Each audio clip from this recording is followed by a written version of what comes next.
The wind carried dust across the open plains as the sun rose high over the quiet stretch of Cedar Valley, and in that bright daylight, a tall woman stepped off the wooden platform of the stagecoach with trembling hands. The townspeople paused mid-step, mid-conversation, mid-breath, staring at her with an expression she had learned too well in her life, curiosity mixed with judgment. Her name was Honora Vale, and though she stood nearly a head taller than most women, her posture was small, fragile, and unsure.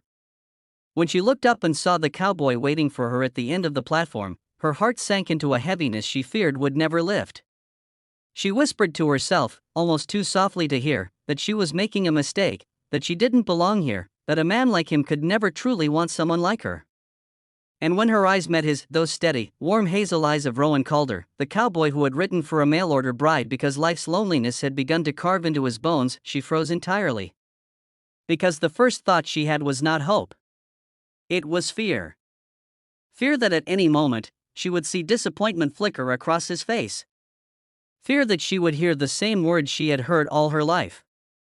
Too big. Too strange. Not woman enough. Not delicate enough.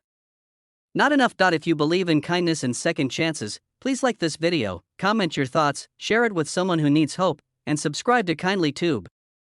It truly helps stories like this reach those who need them most. Honora remained still as Rowan stepped forward, and even though his quiet smile was genuine, her mind raced with doubts she couldn't tame. She had spent years trying to fit into a world that didn't seem built for her. Factories, farms, kitchens, wherever she went, people stared or whispered. They either feared her or tried to use her. She had learned to keep her eyes down, her voice soft, her presence small. But the loneliness only grew, and after her mother's passing, she had answered Rowan's letter because something inside her ached for a home, a place where she wouldn't have to shrink or hide. Yet now, as Rowan walked closer under the soft warmth of the morning sun, she wondered whether she had been foolish to believe in such a possibility. Rowan had written that he lived on a ranch that needed hands, and that he wasn't looking for a servant or a perfect lady, just a partner, someone who wanted a life built through honesty and respect. But words were different from reality. And as he reached for her suitcase, Honora's chest tightened. She feared what he would think when he truly saw her, when they arrived at his home and she stepped into a life she wasn't sure she deserved. She whispered to herself again, but this time Rowan seemed to sense it. He didn't force conversation or demand smiles. Instead, he simply offered the quiet companionship of a man who understood that some stories were told in silence before they were told in words. As they traveled toward his ranch, the land unfolded around them in rolling golden fields and distant mountains painted pale blue by the afternoon light. The sky stretched endlessly, open and forgiving, unlike the narrow spaces of the city where Honora had spent most of her years. Yet the beauty of the land didn't soothe her. The closer they got to Rowan's home, the more she wondered whether she could ever fill the role expected of a bride. She worried she would break things, disappoint him, or be too much for him and too little at the same time. But Rowan didn't rush her. He pointed out the grazing horses with calm pride and explained how the ranch had belonged to his parents, how he had kept it alive for years but recently realized he needed companionship as much as he needed help. Honora listened quietly, her hands gripping her skirt tightly, afraid of saying the wrong thing. When the wagon rolled up to Rowan's ranch, the world opened into a wide, sunlit yard surrounded by fences, sheds, and a weathered but sturdy house with a soft blue door. The daytime air carried the scent of hay and distant wildflowers. Honora stared at it all with a mixture of awe and dread. She didn't feel worthy of a place so peaceful. She didn't feel worthy of any place at all. Rowan led her inside and showed her the kitchen, the dining room, and the spare room that could be hers until she felt ready for anything else. He didn't push. He didn't assume. He gave her space, letting her take slow steps toward trust instead of demanding it outright. For the first few days, Honora barely spoke. She woke early, helped with chores, cleaned quietly, and tried not to take up too much space. But Rowan noticed that she constantly apologized, even for things that didn't require forgiveness. She apologized if she dropped a towel, if she walked too loudly, if she reached for something and accidentally brushed his hand. She apologized if she laughed too softly or breathed too deeply. At first, Rowan tried reassuring her verbally, but he quickly realized she didn't believe words easily. She needed consistency more than comfort, and so he showed her patience through actions. He left kind notes near her breakfast plate. He gave her gloves that fit her large hands without comment or hesitation. He carved a wider chair for her at the dining table so she could sit comfortably. These gestures slowly chipped at the walls around her heart, but Honora still feared something. She feared that someday Rowan would discover the truth she kept hidden beneath her quiet demeanor. The truth that she had been ridiculed by the men in her old town, mocked for her size, pushed aside, and once nearly harmed. She had fled that life because she believed a new beginning might erase the echoes of her past. But emotional wounds did not fade so easily. They lingered like shadows at the edge of sunlight. And Honora lived in fear that Rowan would see those shadows and turn away. One afternoon, Rowan walked into the barn where Honora was brushing one of the horses, a gentle mare named Grella. As sunlight filtered through the barn windows, Rowan noticed the way Honora's hands shook slightly with every stroke. She wanted to do everything right, terrified she might upset even an animal. Rowan stepped inside, carrying a small wooden box.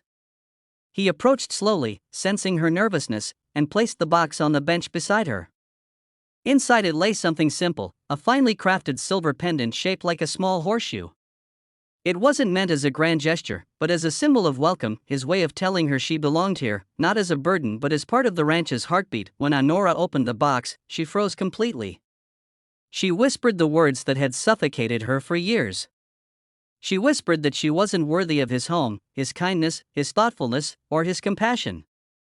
She said she had never been wanted before, and that she didn't know how to exist in a place where someone treated her with respect. She feared breaking what he had built. She feared breaking him. The moment felt too heavy for her, as if the pendant represented everything she believed she couldn't be, but Rowan saw the truth. She wasn't unworthy, she was wounded. And wounds weren't weaknesses, they were stories waiting to be healed. He didn't rush her, didn't try to solve everything with comforting words. Instead, he took slow steps to show her she mattered.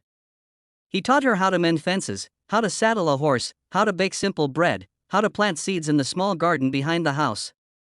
He encouraged her to take deep breaths and leave space for mistakes.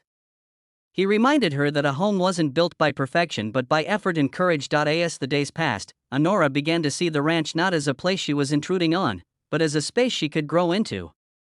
She found peace in brushing the horses, joy in cooking meals that didn't burn, and strength in lifting bundles of hay with ease. Rowan often watched from a distance, letting her discover her own abilities. For the first time in her life, Honora wasn't being compared, criticized, or controlled. She was being allowed to exist. Still, the past lingered in her heart, and she feared the day Rowan would change his mind. She feared she would disappoint him. Until one morning, something happened that neither of them expected. A group of travelers arrived in Cedar Valley and passed by Rowan's ranch. Among them was a man who recognized Honora, someone from her old town. His presence stirred panic within her. She remembered his taunts, the way he had once tried to corner her in a barn and torment her for being different. Seeing him again sent her spiraling back into fear. She fled into the field, tears streaming down her face, believing she didn't deserve safety and that trouble always followed her. She believed Rowan's life would be easier without her. But Rowan followed her calmly, not demanding explanations, not questioning her emotions. He simply walked beside her in the daylight, letting her breathe.